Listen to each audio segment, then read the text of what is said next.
విశాఖపట్నం ప్రజలందరికీ నమస్కారం. రేపు జరగబోతున్న 11వ అంతర్జాతీయ యోగా దినోత్సవం కార్యక్రమం మన ఆర్కే బీచ్లో కాళీమాత టెంపుల్ నుంచి భీమ్లీ దాకా మనము ఏర్పాటు చేసిన ప్రాంతంలో జరుగుతుంది. ఈ కార్యక్రమంలో ప్రతి ఒక్కరు కూడా పాల్గొవలసిందిగా కోరుతున్నాను. పాల్గొనడానికి సిద్ధంగా ఉన్నవారు వారి దగ్గర ఉన్న సచివాలయాన్ని సంప్రదిస్తే అక్కడ ఏర్పాటు చేసిన రవాణా సౌకర్యాల ద్వారా వాళ్ళు అకామిడేషన్ అంటే ఎక్కడ మనము కేటాయించామో ప్లేస్ అక్కడ రావచ్చు. ప్రతి సచివాలయాన్ని కూడా మనం మ్యాప్ చేయడం జరిగింది. ఆ మ్యాప్ చేసిన ప్రాంతానికి వాళ్ళు సచివాలయ సిబ్బంది ద్వారా తీసుకురావడం జరుగుతుంది.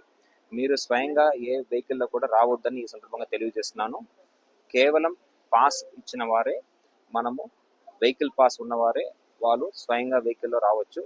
పాస్ లేని ఎవరు కూడా దయచేసి 2 వీలర్ కానీ 4 వీలర్ కానీ మీరు రావద్దని ఈ సందర్భంగా తెలియజేస్తున్నాం. ఎందుకంటే ఎక్కువ బస్సెస్ మనం ఏర్పాటు చేస్తాం కాబట్టి ఆ బస్సులు అన్ని కూడా సిటీలో తిరుగుతూ ఉంటాయి ఎర్లీ మార్నింగ్. ఆ సమయంలో మీరు స్వయంగా వెహికల్ రావడం వల్ల మీరు ఇబ్బంది కూడా రావడానికి అవకాశం ఉంది. కాబట్టి దయచేసి ప్రభుత్వం ఏర్పాటు చేసిన రవాణా సౌకర్యాల ద్వారా రావాల్సిందిగా దగ్గర ఉన్న ప్రాంతం ఉన్న ప్రజలు వాళ్ళకు కేటాయించిన కంపార్ట్మెంట్కి వచ్చి యోగా చేయవలసిన సందర్భం కోరుతున్నాను. Thank you.